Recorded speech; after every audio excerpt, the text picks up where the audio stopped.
بسم اللہ الرحمن الرحیم اللہ کے نام سے جو رحمان اور رحیم ہے۔ وَلَقَدْ يَسَّرْنَا الْقُرْآنَ لِلذِّكْرِ فَهَلْ مِن مُدَّكِرٍ۔ ہم نے اس قرآن کو نصیحت کے لیے آسان ذریعہ بنا دیا ہے، پھر کیا ہے کوئی نصیحت قبول کرنے والا؟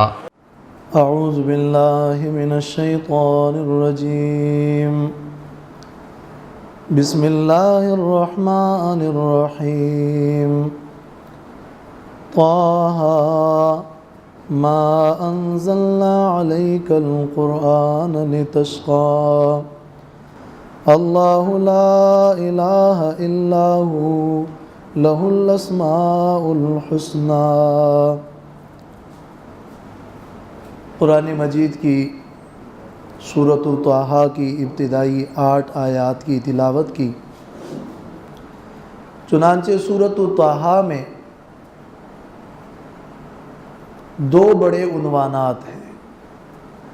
یہ 2 عنوانات آخر تک آپ کو سورۃ طٰہٰ کے حوالے سے یاد رہنے چاہیے، اور یہ اس سورت کا گویا مقصد ہے، اور یہ اس سورت کا ایک دعویٰ ہے، اور یہ اس سورت کا وہ مرکزی مضمون ہے جو باقی تمام آیات اس مضمون اور اس مقصد کے گرد گھومتے ہیں۔ وہ ایک تو یہ کہ اس سورت میں اس بات کی تیزی دی جا رہی ہے کہ دعوت حق میں آپ بہادری دکھائیں، اور حق معاملے میں اور حق کی دعوت میں چاہے کسی قسم کی بھی رکاوٹ آئے، لیکن ہر طرح کی رکاوٹ کو چیرتے ہوئے اور کسی قسم کا بھی نقصان ہو اس نقصان کو برداشت کرتے ہوئے جو دعوت حق ہے وہ صحیح طریقے پر آپ جاری اور ساری رکھیں۔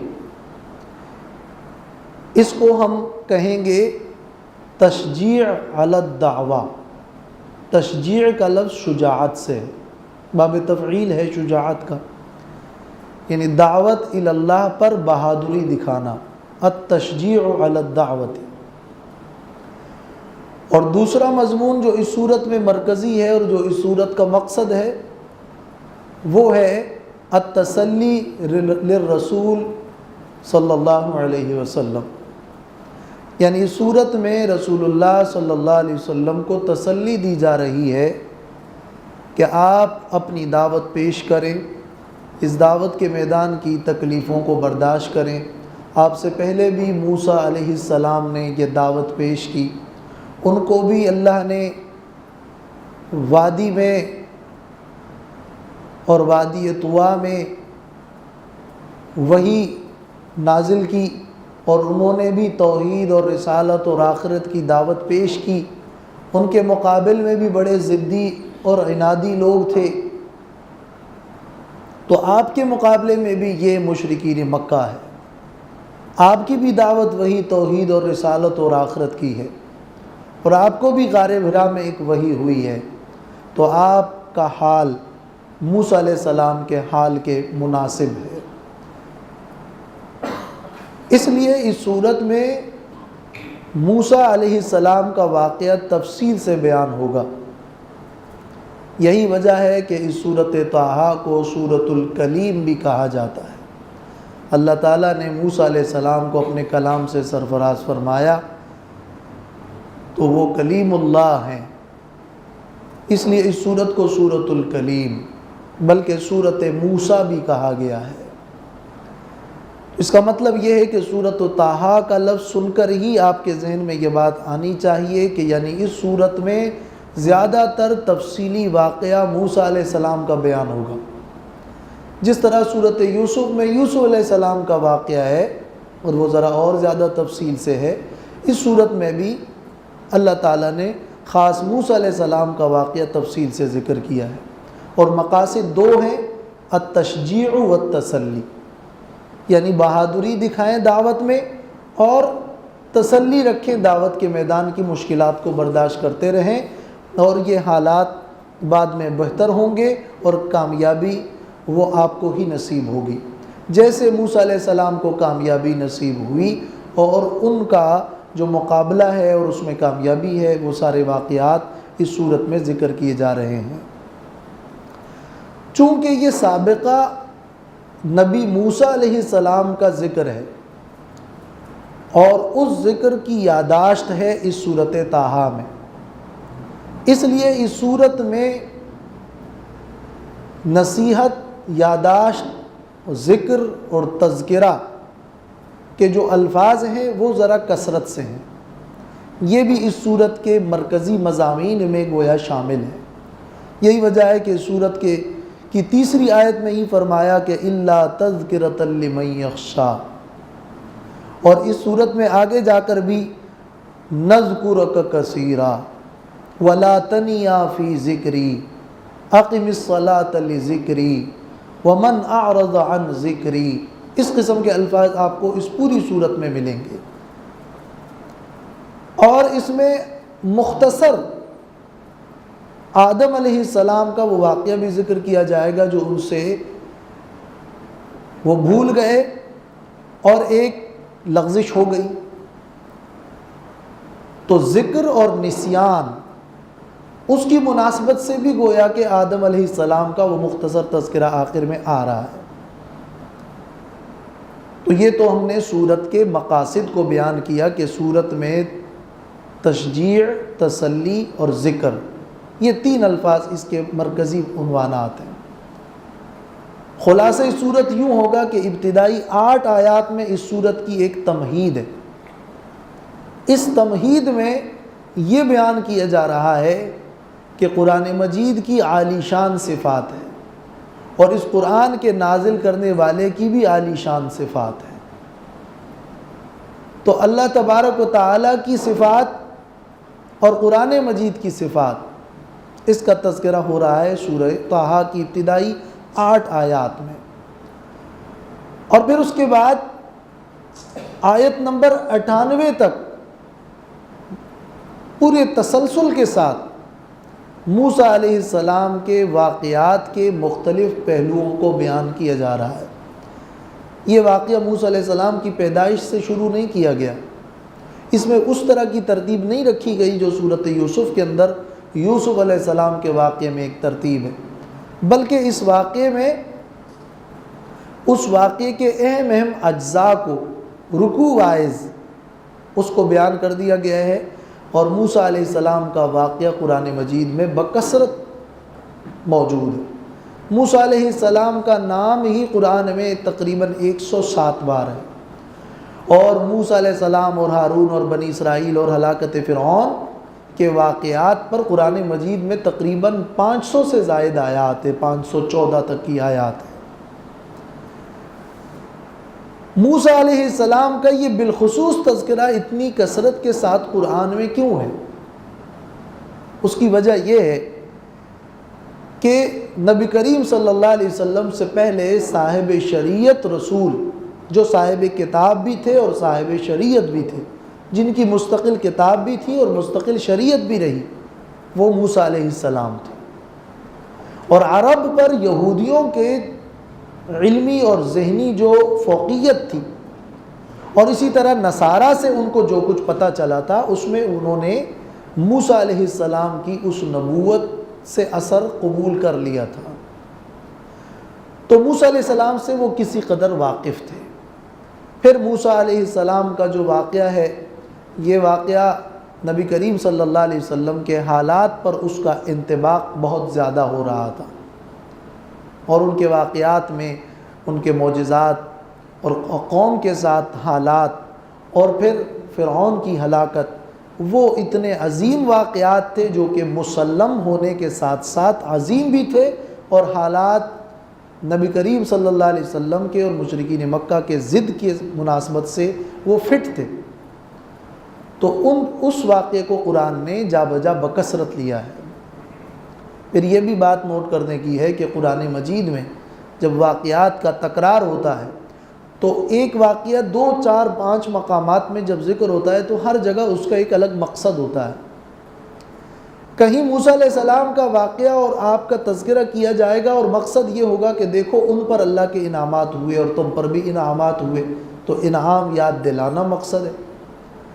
مگر اس صورت میں موسیٰ علیہ السلام کے واقعات کو ذکر کرنے میں جو مقصد ہے وہ آپ وہی یاد رکھیں جو اس صورت کے مقصد میں ہم نے بیان کر دیا، یعنی تشجیع اور تسلی۔ وہ یہاں پہ ان واقعات سے جو مقصد ہے وہ یہ ہے، لہٰذا ان واقعات میں ان واقعات کو بطور خاص لیا اور اس انداز میں لیا جس انداز میں زیادہ سے زیادہ تشجیع اور تسلی کا مضمون پایا جائے۔ تو اس پس منظر کے بعد اب صورت طٰہٰ کا صورت مریم کے ساتھ، جو اس سے پہلے صورت مریم گزری ہے، اس کے ساتھ ایک تعلق اور ربط ہے کہ صورت مریم میں جو بنیادی مضمون تھا وہ یہ تھا کہ انبیاء علیہم السلام کی عاجزی بیان کی گئی تھی اور اس میں کئی انبیاء کا ذکر ہوا تھا۔ یہاں پر ایک خاص موسیٰ علیہ السلام کا ذکر ہے اور یہاں انبیاء کی عاجزی کا ذکر نہیں، بلکہ یہاں تشجیع اور تسلی کا مضمون بیان کرنا مقصد ہے۔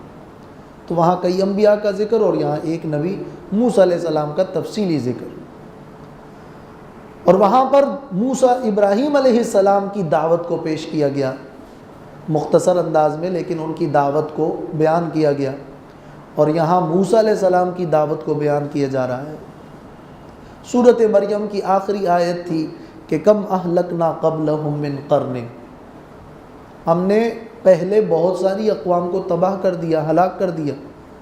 اس صورت طٰہٰ میں موسیٰ علیہ السلام کا جو فرعون سے مقابلہ ہوا تو ہلاکت فرعون کا ذکر ہو رہا ہے، یہ اس کم اہلکنا کی مثال ہے۔ اور صورت مریم کے آخر میں فرمایا فَإِنَّمَا يَسَّرْنَاهُ بِلِسَانِكَ، ہم نے اس قرآن کو آپ کے لیے آسان کر دیا ہے۔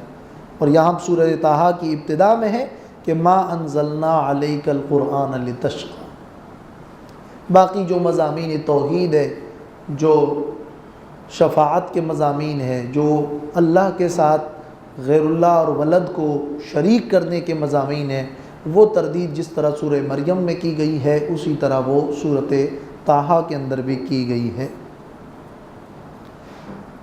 تو یہ اس صورت کا مقصد ہے، اور ہر صورت کے شروع میں پہلے صورت کا مقصد، صورت کا ماقبل صورت سے ربط اور صورت کا خلاصہ، یہ جب ذہن نشین ہوتا ہے تو پھر ترتیب سے وہ صورت چلتی ہے۔ اب جن آیات کا آج ہم مطالعہ کر رہے ہیں یہ آیت نمبر 8 تک کی آیات ہیں۔ ان آیات میں 3 صفات تو قرآن مجید کی ذکر ہو رہی ہے شروع میں۔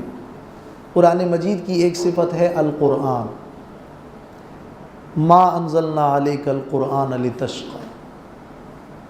دوسری صفت ہے تذکرتاً، یہ قرآن تذکرہ ہے۔ اور تیسری صفت ہے تنزیلاً، یہ قرآن تنزیل ہے۔ قرآن کے ناموں میں مشہور نام قرآن ہے، اور پھر دوسرا نام وہ تذکرہ ہے اور ذکر ہے۔ ذکر یہاں تو تذکرہ کا لفظ ہے لیکن اصل نام قرآن کا ذکر ہے، اور تذکرہ بھی اس سے ماخوذ ہے۔ اور تیسرا نام قرآن کا ہے تنزیل۔ یہاں یہ 3 صفات ذکر کی گئی ہیں۔ قرآن کو قرآن اس لیے کہتے ہیں کہ یہ قراء سے ہے، اور یہ قراء سے مصدر کا صیغہ ہے، قرأ یقرأ قرآن و قرآناً، اور اس کا معنی ہے پڑھنا۔ تو قرآن وہ کتاب جس کو بکثرت پڑھا گیا ہے، دنیا میں قرآن مجید کو بکثرت پڑھا جاتا ہے، اور یہ وہ کلام ہے کہ دنیا میں نمازوں میں کہیں نہ کہیں دنیا میں نماز ہو رہی ہوتی ہے، قرآن مجید کی تلاوت جاری اور ساری رہتی ہے۔ تو یہ ایک مطلوع کتاب ہے جس کو پڑھا جا رہا ہے۔ اور ویسے عربی میں قرأ کا معنی جمع بھی ہے، یعنی قرآن مجید وہ کلام ہے کہ یہ مختلف حروف سے الفاظ اور کلمات بنے ہیں، اور کلمات سے آیات بنی ہیں، اور آیات جمع ہوئی ہے تو صورتیں بنی ہیں، اور صورتیں جمع ہوئی ہے تو قرآن بنا ہے۔ تو قرآن کا لفظ خود قرآن میں پڑھنے کے معنی میں بھی استعمال ہوا ہے اور جمع کرنے کے معنی میں بھی استعمال ہوا ہے. اور تذکرہ کا لفظ ذکر سے ہے، اور ذکر معنی یادداشت اور یاد دہانی، یعنی یہ وہ کلام ہے جو غفلت سے بیدار کرنے کے لیے لوگوں کے لیے یاد دہانی ہے، اور پچھلے سابقہ امتوں کے احوال کو یاد دلانے والی کتاب ہے. اس لیے موسیٰ علیہ السلام کا واقعہ بھی تمہیں یاد دلایا جا رہا ہے. اور تنزیل ہے، یعنی یہ قرآن مجید کسی کی تصنیف نہیں ہے، یہ اللہ کی طرف سے نازل کردہ کتاب ہے. یہ وہ صفات ہے کہ جب قرآن کی ان صفات پر غور کیا جائے تو اس میں اس طرف اشارہ ہے کہ یعنی اس قرآن کے حوالے سے تمہاری ذمہ داری بنتی ہے کہ اس کو تم پڑھو. اس قرآن کے حوالے سے تمہاری ذمہ داری بنتی ہے کہ اس سے تم نصیحت لو. اس قرآن کے حوالے سے تمہاری یہ ذمہ داری بنتی ہے کہ تم اس کو عام کتابوں کی طرح کوئی کتاب مت سمجھو، بلکہ یہ اللہ تعالیٰ کی طرف سے تنزیل ہے، تصنیف نہیں ہے. یہ تنزیل ممن خلق الارض. قرآن کی ان صفات کو ذکر کرنے کے بعد، تین صفات کو ذکر کرنے کے بعد پھر یہ بتایا گیا کہ یہ قرآن اللہ تبارک و تعالیٰ کی طرف سے منزل کتاب ہے، تو اس کا نازل کرنے والا اس کی بھی کچھ صفات ہیں. تو قرآن کی صفات اور اللہ تعالیٰ کی صفات کے درمیان یہ تعلق ہے کہ ایک منزل کی صفات ہے تو دوسرے منزل کی صفات. منزل یہ قرآن ہے، جو قرآن ہے اور جو تذکرہ ہے اور جو تنزیل ہے. اور نازل کرنے والا کون ہے؟ اس کی طرف جب تمہارا دھیان جائے گا تو اس سے یہ فائدہ ہوگا کہ تمہیں اس کلام کی حیثیت معلوم ہو جائے گی کہ یہ کلام جس کی جانب سے ہے وہ بھی ایک عظیم ہستی ہے. اور اس سے یہ فائدہ ہوگا کہ یعنی اس قرآن کے توسط سے تم اللہ تعالیٰ سے اپنا تعلق جوڑو گے. تو ایک یہ کہ وہ خالق ہے، خلق الارض والسماوات، یہ آ رہا ہے کہ وہ خالق ہے، اس نے تمہیں پیدا کیا ہے، یہ اس کا پیغام ہے جو تمہارے پاس پہنچا ہے. پھر نمبر 2 یہ کہ وہ الرحمن ہے، وہ رحمتوں والا ہے، اور اس قرآن کا نزول اس کی رحمت کا ایک مظہر ہے. جیسے اللہ نے سورۃ الرحمن میں فرمایا الرحمن علم القرآن. تو یہ الرحمن علی العرش استویٰ خالق کے بعد اس کی بے شمار رحمتیں ہیں، اور رحمت کا معنی ہے خیر پہنچانا، مہربانی. تو اللہ تعالیٰ نے اپنے بندوں کو طرح طرح کے فائدے دیے ہیں، دنیاوی اور اخروی، اور ان تمام فائدوں میں سب سے بڑھ کر فائدہ اور خیر قرآن ہے. وَمَن يُؤْتَ الْحِكْمَةَ فَقَدْ أُوتِيَ خَيْرًا كَثِيرًا وَخَيْرُكُم مَّن تَعَلَّمَ الْقُرْآنَ وَعَلَّمَهُ. تو الرحمن یہ پھر دوسری صفت. تیسری صفت یہ ہے کہ وہ عرش پر مستوی ہے، وہ اللہ عرش پر ہے اور مستوی ہے. وہ جو خالق ہے، وہ جو رحمتوں والا ہے، وہ کہاں ہے؟ وہ عرش پر مستوی ہے. اس کا عرش اور عرش پر استوا ہماری عقل سے بالاتر ہے. اور کیسے مستوی ہے اور کیسے اس کا عرش ہے؟ جیسے اللہ کی شان کے لائق ہے اسی طرح ہے. یہ اس کی تیسری صفت ہے. اور چوتھی صفت یہ ہے کہ وہ صرف عرش پر مستوی ہی نہیں ہے، بلکہ یہ ساری چیزیں اس کی ملکیت اور اختیار اور تصرف میں ہیں. لہو ما فی السماوات و ما فی الارض. اور پوری کائنات ابتدا سے انتہا تک اسی اللہ تبارک و تعالی کی قدرت اور اختیار میں ہے. اور پھر پانچویں صفت یہ بیان کی جا رہی ہے کہ وہ اللہ صرف قادر ہی نہیں ہے بلکہ عالم بھی ہے، اس کا علم کامل ہے. اللہ تعالیٰ کی جتنی صفات ہیں ان صفات کو اگر 2 صفات کے اندر آپ اس کا نچوڑ نکالیں تو وہ یہ ہے کہ اللہ ہر چیز پر قادر ہے اور ہر چیز پر عالم ہے. یہی وجہ ہے کہ عزیز اور حکیم، قدرت کی ایک صفت اور علم کی ایک صفت، کبھی علیم کبھی حکیم اور کبھی عزیز، یہ 2 صفات ساتھ ساتھ بہت زیادہ ذکر ہوتی ہیں. یعنی اس کا علم بھی کامل ہے اور اس کی قدرت بھی کامل ہے. تو جب اللہ کی قدرت اور ملکیت کو بیان فرمایا تو پھر اللہ کا علم بھی بیان فرمایا کہ تم جو بھی بات کرتے ہو اللہ تعالیٰ تمہارے مخفی اور پوشیدہ باتوں کو بھی جانتا ہے. پھر چھٹی صفت یہ بیان کی ہے جو کہ ایک طرح ان تمام صفات کا نتیجہ ہے، اور یہ اللہ کی صفات ایک دلائل تھے اور اس دلائل کے نتیجے میں یہ بات طے شدہ ہے کہ اللہ لا الہ الا ہو، اس کے علاوہ کوئی معبود نہیں، کوئی الہ نہیں، کوئی کارساز نہیں، کوئی مشکل کشا نہیں، کوئی حاجت روا نہیں. اور ساتویں صفت بھی یہ بیان کی کہ یہ تو اللہ کی صفات کا ایک جامع خلاصہ تھا، مگر اللہ کو پہچاننے کے اور بھی بہت سارے عظیم بہترین نام ہیں. لہ الاسماء الحسنی. گویا ان 8 آیات میں 10 باتیں ہیں، 3 قرآن کی صفات ہیں اور 7 اللہ تعالیٰ کی صفات ہیں. یہ ان 8 آیات کا خلاصہ ہے. طٰہَ مَا أَنزَلْنَا عَلَيْكَ الْقُرْآنَ لِتَشْقَىٰ. نہیں نازل کیا ہم نے آپ پر قرآن کو لِتَشْقَىٰ، اس لیے کہ آپ مشقت میں مبتلا ہوں. سب سے پہلے تو لفظ طٰہَ پہ غور کریں. قرآن مجید میں سورتوں کے شروع میں کچھ حروف کا استعمال ہوتا ہے، ان کو کہتے ہیں حروف مقطعات. یہ وہ حروف ہیں جو کہ قطع قطع کر کے پڑھے جاتے ہیں. کہیں ایک حرف ہے جیسے قاف، کہیں 2 ہے جیسے طٰہَ، کہیں 3 ہے جیسے الف لام را، کہیں 4 ہے جیسے الف لام میم را، کہیں 5 ہے جیسے کاف ہا یا عین صاد. ان حروف کے حوالے سے چاروں خلفائے راشدین سے یہ بات مروی ہے کہ اس کا قطعی اور یقینی علم سوائے اللہ کے کسی کو نہیں معلوم. بس یہ اس کے بارے میں ایک طے شدہ بات ہے. لیکن ان حروف کے حوالے سے دوسرا نقطہ یہ ہے کہ یہ حروف مہمل اور بیکار اور عبث نہیں ہیں، بلکہ اس کا کوئی نہ کوئی مفہوم ضرور موجود ہے اور اس میں حکمتیں ہیں، مگر اس کا قطعی اور یقینی معنی سوائے اللہ کے کسی کو نہیں معلوم. لہٰذا اس کا کوئی قطعی اور یقینی معنی نہیں کیا جائے گا، مگر اس کا یہ معنی بھی نہیں ہے کہ اس کا کوئی ظنی معنی بھی نہیں کیا جا سکتا. ظنی معنی کیا جا سکتا ہے مگر ظنی کے درجے میں، قطعیت کے درجے میں اس کا معنی کرنا منع ہے.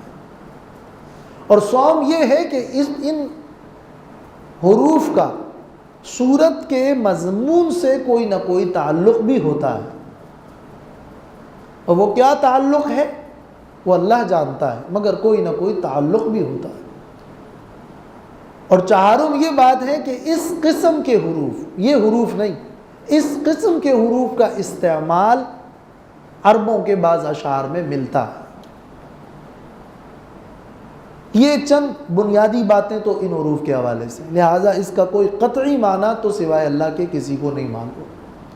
اور یہ علوم القرآن کا ایک بڑا باب ہے جو کہ مستقل وقت کا متقاضی ہے. ہم نے تو صرف خلاصتاً اس کی بات رکھ دی کہ یہ اللہ تعالیٰ کے رازوں میں سے ایک راز ہے. قرآن مجید کے 29 سورتوں کے شروع میں یہ حروف مقطعات موجود ہیں، اور یہ حروف کون سے ہیں؟ نص حکیم قاطع لہ سر.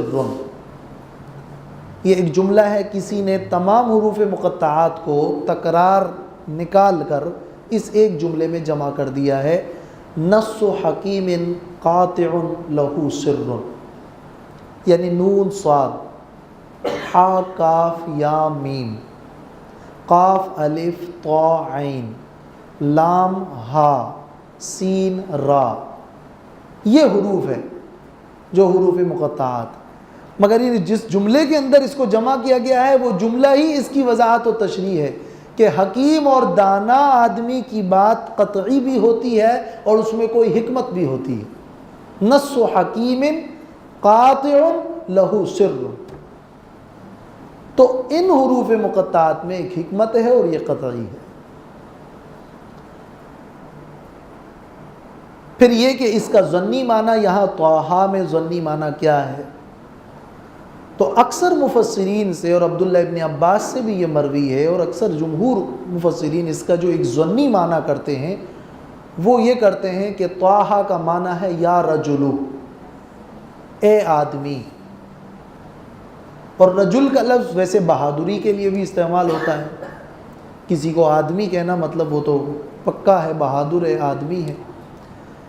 تو طٰہٰ کا معنی ہوا یا رجل، یہ عبرانی ہے یا کوئی اور زبان ہے یا کسی بھی زبان میں یا کسی بھی قبیلے کی لغت میں یہ استعمال ہوتا ہے، طٰہٰ بمعنی یا رجل، یہ اس کا ایک ظنی معنی ہے۔ سورت کے یہاں مضمون سے یہ مفہوم ذرا فٹ بھی لگتا ہے، یعنی اس سورت میں تو تسلی دی جا رہی ہے، بہادری دی جا رہی ہے۔ تو طٰہٰ اے بہادر آدمی، طٰہٰ اے بہادر آدمی، ما انزلنا علیک القرآن لتشقی۔ علامہ ابن قیم کی کتاب ہے تحفۃ المودود، جو کہ بچوں کی پیدائش اور اس کے حوالے سے جو احکام ہیں اس پر لکھی گئی ہے۔ اس میں بچوں کے نام رکھنے کے حوالے سے جو بحث ہے، اس بحث میں ایک جگہ لکھا ہے کہ وَأَمَّا مَا يَذْكُرُهُ الْعَوَامُ أَنَّ يَاسِينَ وَطٰہٰ مِنْ أَسْمَاءِ النَّبِيِّ صلی اللہ علیہ وسلم فغیر صحیح۔ یہ جو عوام میں مشہور ہے کہ طٰہٰ اور یاسین نبی صلی اللہ علیہ وسلم کے ناموں میں سے ہیں، تو یہ بات صحیح نہیں ہے۔ اور آگے لکھا ہے کہ یہ کسی صحیح یا کسی حسن درجے کی روایت یا صحابہ کے آثار میں ناموں کے طور پر مروی نہیں ہے۔ البتہ طٰہٰ یا رجلو کے معنی میں ہے، تو یا رجلو سے مراد رسول اللہ صلی اللہ علیہ وسلم ہے، تو اس اعتبار سے پھر نبی صلی اللہ علیہ وسلم کو طٰہٰ کہیں تو ٹھیک ہے، مگر وہ ہے بھی ظنی معنی۔ مگر بعض مفسرین نے یہ نقل ضرور کیا ہے کہ طٰہٰ نبی صلی اللہ علیہ وسلم کے ناموں میں سے ہے۔ یہ بھی نقل ہوا ہے کہ حروف مقطعات اللہ کے ناموں میں سے نام ہوتے ہیں یا قرآن کے ناموں میں سے ہیں۔ اور طٰہٰ اور یاسین کے بارے میں تو یہ بھی مروی ہے کہ یہ نبی صلی اللہ علیہ وسلم کے ناموں میں سے ہیں۔ اور کچھ لوگ طٰ اور حا سے الگ الگ معانی مراد لیتے ہیں۔ مثلا امام قرطبی نے اپنی تفسیر میں لکھا ہے کہ طٰہٰ کا معنی ہے یا طاہر الذنوب و یا ہادی الخلق، اے گناہوں کو پاک کرنے والے اور ایک مخلوق کی ہدایت کرنے والے۔ اور یا طوبیٰ لمن اہتدیٰ، یعنی ہا سے اہتدیٰ اور طا سے طوبیٰ۔ اور یا یہ قرآن نازل ہوا ہے للطہارت والہدایت، طہارت کے لیے اور ہدایت کے لیے۔ تو کئی معنی علماء نے ذکر کیے ہیں اور بھی اس کے علاوہ قیل و قال ہے، لیکن صحیح بات تو وہی ہے کہ یہ حروف مقطعات ہے اور اس کا کوئی قطعی معنی نہیں کیا جا سکتا۔ البتہ ظنی معانی میں یا رجلو والا معنی زیادہ مشہور اور زیادہ راجح معلوم ہوتا ہے۔ ما انزلنا علیک القرآن لتشقی، ہم نے نہیں اتارا ہے آپ پر قرآن لتشقی۔ یہ جو لتشقی کا لفظ ہے اس کے دو معنی ہیں۔ تشقی کا لفظ شقاوت کہتے ہیں بدبختی کو، اور تشقی کا لفظ مشقت سے بھی ہے، مشقت یعنی تکلیف، مشقت، مصیبت۔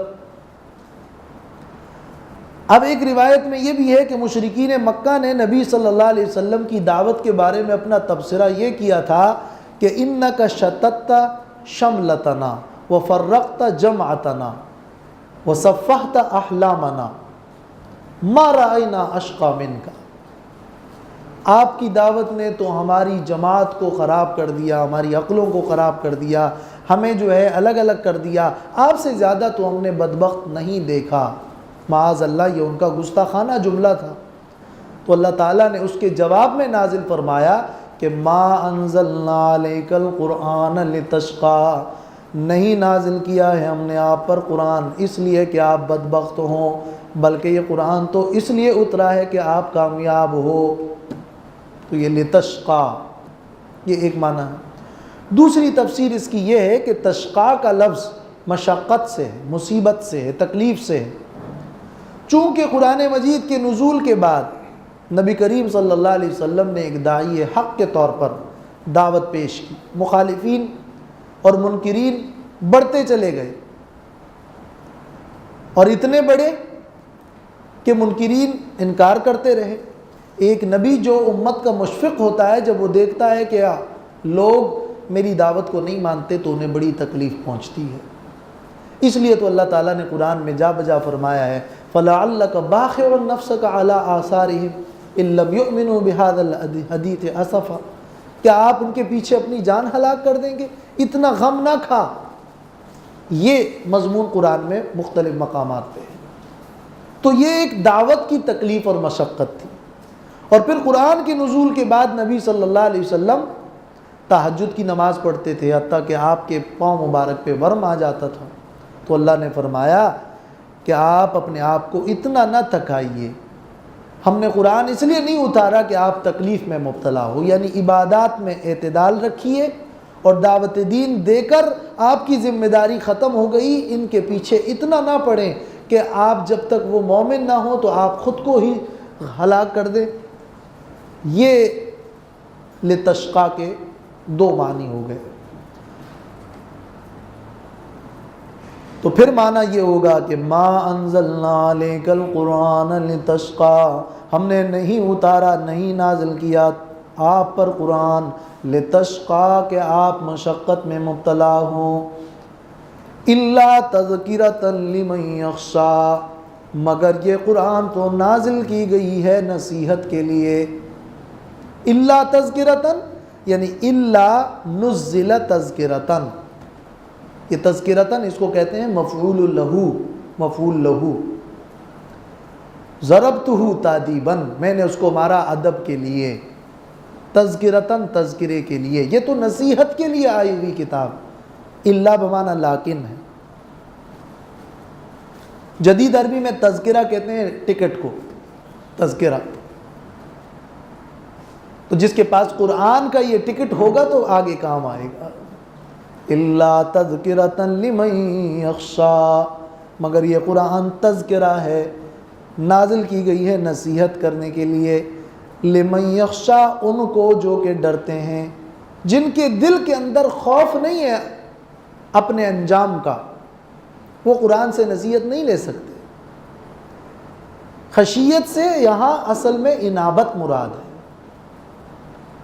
دل کے اندر جب آپ کو ایک فکر لاحق ہو اور اس فکر کی وجہ سے اپنے انجام سے ڈرتے ہیں کہ کہیں مجھے وہ وعید لاحق نہ ہو جائے، یہ وہ خشیت ہے۔ تو جس کے دل کے اندر وہ خشیت ہوگی اور کچھ ڈر ہے، کچھ فکر ہے، تو ان کو قرآن سے فائدہ ہوگا۔ فَإِنَّ الذِّكْرَ تَنفَعُ الْمُؤْمِنِينَ وَفَذَكِّرْ مَنْ يَخَافُ وَعِيدٍ، جو وعید سے ڈرتا ہے تو فَذَكِّرْ بالقرآن من یخاف۔ تو یہ مضمون بھی قرآن میں ہدایت کے مراحل میں بیان کیا گیا ہے کہ ہدایت کے درجات میں سے انابت پہلا درجہ ہے، آگے جا کے پھر توفیق ہوتی ہے، تو پھر استقامت ہے، تو پھر ربط القلب ہے، لیکن انابت اس کا درجہ اولا ہے۔ اس کا مطلب یہ ہے کہ قرآن پاک کی نصیحت کو حاصل کرنے کے لیے سب سے پہلی چیز جو اپنے اندر پیدا کرنی ہے وہ خشیت اور فکر ہے۔ جن کو یہ فکر لاحق ہوگی کہ ہم قرآن سمجھے سیکھیں کہ اللہ کا کیا پیغام ہے، وہ قرآن سیکھے گا۔ جس کو یہ فکر نہیں ہوگی اور وہ غافل ہوگا تو وہ اس کو سرسری لے گا۔ تنزیلا ممن خلق الارض والسماوات العلی، تنزیلا یعنی انزلنا تنزیلا، ہم نے نازل کیا ہے اس قرآن کو، نازل کرنا، یہ گویا ایک مفعول مطلق ہے اور منزل کے معنی میں ہے۔ اور یا تنزیلا ویسے عربی میں کسی عظیم مہمان کو بھی کہتے ہیں تنزیل، کوئی بڑا مہمان آ جائے تو اس کو تنزیل کہتے ہیں۔ تو یہ قرآن ایک مہمان آیا ہوا ہے، اس کا اکرام کرو، ایک عظیم انعام ہے۔ نازل شدہ ہے یہ ممن، اس ذات کی طرف سے، خلق الارض جس نے پیدا کیا ہے زمین کو، والسماوات العلا، اور بلند آسمانوں کو. علا کا لفظ علیا کی جمع ہے، اور علیا جو ہے یہ فعلا کی وزن پر مؤنث ہے، اس میں تفضیل کا مؤنث فعلا ہے. اعلا، اعلا مذکر ہے، علیا مؤنث ہے، اس علیا کی جمع ہے علا. الرحمن علی العرش استوى، الرحمن یعنی هو الرحمن. تردید شرک کے لیے کہا کہ مشرکین اللہ کے ناموں میں رحمان نہیں مانتے تھے، وَمَا الرحمن، وہ یہ کہتے تھے الرحمن، وہ رحمان ہے، علی العرش استوى، عرش پر برابر ہے. استوا جلوہ فرما ہے، برابر ہے، بس عرش پر ہے، برابر ہے. اللہ تعالیٰ کی کچھ صفات اور اللہ کی بلکہ تمام صفات جب ذکر ہو جاتی ہیں تو یہ اللہ نے اپنا تعارف خود اپنی صفات سے کرا دیا، اور یہ اللہ کا احسان ہے کہ اللہ نے اپنی معرفت خود اپنی صفات سے کرا دی. اس پر اپنی طرف سے حاشیہ آرائی اور قیاس آرائی اور فلسفے لڑانا یہ درست طریقہ نہیں ہے. اس لیے امام مالک رحمۃ اللہ علیہ کا یہ مشہور قول جو مروی ہے وہ بالکل صحیح ہے کہ الکیف غیر معقول والاستواء غیر مجہول والایمان به واجب والسوال عنہ بدعۃ. یعنی اللہ کی ان صفات عرش پر مستوی ہونا، اس کی جو کیفیت ہے وہ معقول نہیں ہے کہ آپ عقل میں اس کو لے آئیں،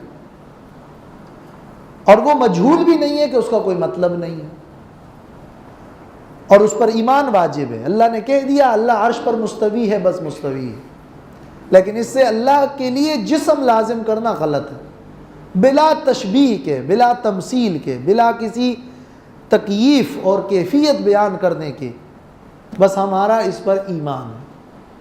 اور سوال کرنا کہ کیسے، یہ سوال کرنا بدعت ہے. بس کما یلیق بشانہ، جس طرح اللہ کی شان کے لائق ہے، اللہ عرش پر مستوی ہے. یہ مسئلۃ الصفات کا حاصل ہے. لَهُ مَا فِي السَّمَاوَاتِ وَمَا فِي الْأَرْضِ، خاص اللہ ہی کے لیے ہے وہ کچھ جو آسمانوں میں ہے اور جو زمین میں ہے. وَمَا بَيْنَهُمَا، اور جو ان دونوں کے درمیان ہے. وَمَا تَحْتَ الثَّرَىٰ، اور وہ جو گیلی مٹی کے نیچے ہے. الثرا کہتے ہیں گیلی مٹی کو، یعنی جو تہ کے اندر ہے اس کو بھی اللہ جانتا ہے.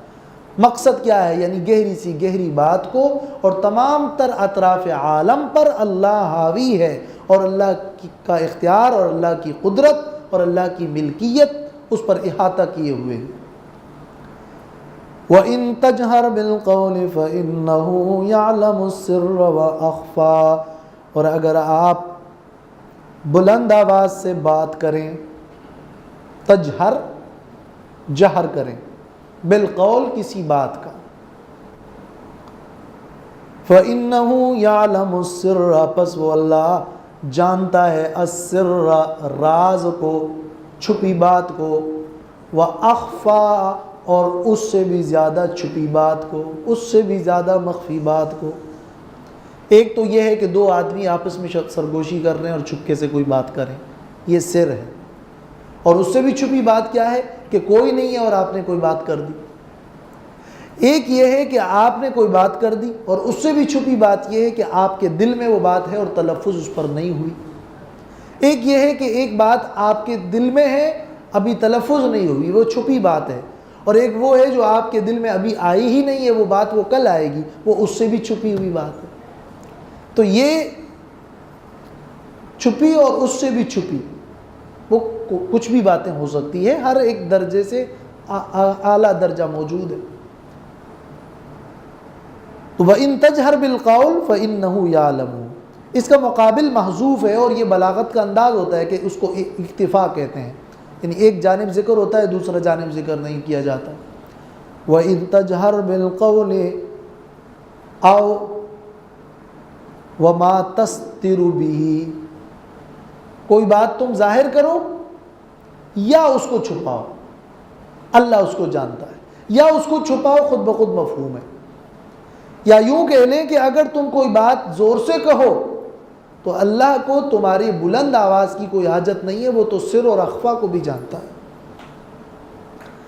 اور مقصد ان آیات میں کیا ہے؟ مقصد یہ ہے کہ اے نبی تسلی رکھیں، اللہ تعالیٰ ان ظالموں کو پکڑنے پر قادر بھی ہے، زمین و آسمان سب اللہ کے لیے ہے، اور تمہارے اور ظلم و ستم کے اس ماحول میں ان مظلومین کی جو آہ ہے اس پر بھی اللہ خبردار ہے۔ اس مقصد کے ساتھ ان صفات کو لگانا ہے۔ تو یہ پھر آیت کا اس صورت کے حوالے سے جو مفہوم ہے وہ نکلتا ہے۔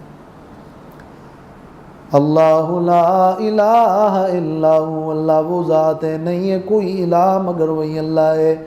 لہ الاسماء الحسنی، اس اللہ ہی کے لیے اسماء نام ہے، یعنی صفات ہے، اسماء صفتی ہے۔ اسم صفت کے معنی میں بھی استعمال ہوتا ہے۔ الحسنی جو کہ بڑے بہترین نام ہے۔ اللہ کی صفات ازلی ہیں، مخلوق کی کوئی صفت ازلی نہیں ہے۔ ازلی وہ جس کی ابتدا کوئی نہ ہو۔ اللہ کی صفات قدیم ہیں، اللہ تعالیٰ کی صفات غیر محدود ہے، اور اللہ تبارک و تعالیٰ کی صفات مستقل ہے۔ اللہ کو اللہ کی صفات کسی نے عطا نہیں کی ہے۔ مخلوق کی جتنی صفات ہے اس کی ابتدا بھی ہے، اس کی انتہا بھی ہے، وہ محدود بھی ہے، وہ مستقل بھی نہیں ہے۔ تو یہ اللہ اور مخلوق کی صفات کے درمیان امتیاز ہے۔ وآخر دعوانا ان الحمد للہ رب العالمین۔